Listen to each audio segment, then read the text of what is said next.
Bonjour, je vais vous expliquer les étapes qui permettent de réaliser une capsule vidéo. Alors j'ai divisé ces étapes en deux parties. Dans la première, on va voir la conception et dans la deuxième, des aspects plus concrets de réalisation. Donc la première étape, c'est d'avoir une intention et un cadre.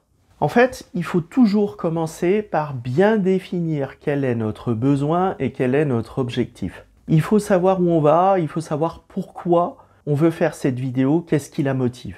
Et puis il faut savoir à qui elle est destinée. Se poser cette question, ça permet d'éviter des oublis, d'éviter des erreurs, ça va faciliter le travail et puis on va gagner énormément en cohérence. Votre vidéo, elle peut être isolée et ponctuelle ou bien faire partie d'une série consacrée à un domaine.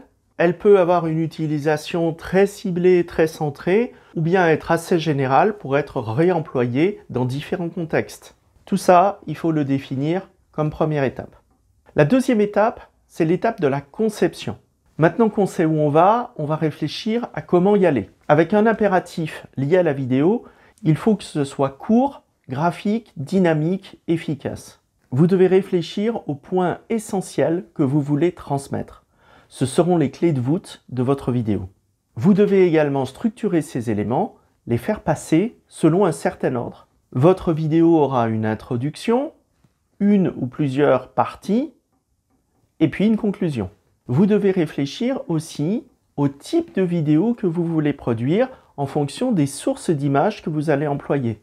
On ne passe pas ces messages de la même façon grâce à une animation, un screencast ou une image réelle. Et puis vous pouvez cumuler également diverses sources d'images. Mais il faut penser que plus votre vidéo sera complexe, plus elle va vous demander de travail, de matériel et de compétences techniques. Parfois, il est sage de limiter ses prétentions. Une vidéo simple, même imparfaite, peut parfaitement remplir son objectif, suffire à vos besoins, surtout si vous avez un temps limité à y consacrer. Vous devez aussi opter pour un style d'écriture, un angle pour traiter votre sujet. Est-ce que vous allez vous adresser directement au spectateur, face caméra? Est-ce que vous allez lui proposer une démonstration? Est-ce que vous allez détailler les étapes d'une méthode en prenant des exemples? Est-ce que vous allez opter pour des témoignages et interviewer quelqu'un?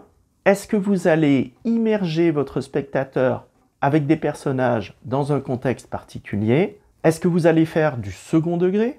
Vous le voyez, les options sont multiples et elles vont orienter la perception du spectateur. Donc c'est à vous de trouver celle qui sera la plus appropriée à votre personnalité, à vos compétences techniques, au sujet et au public.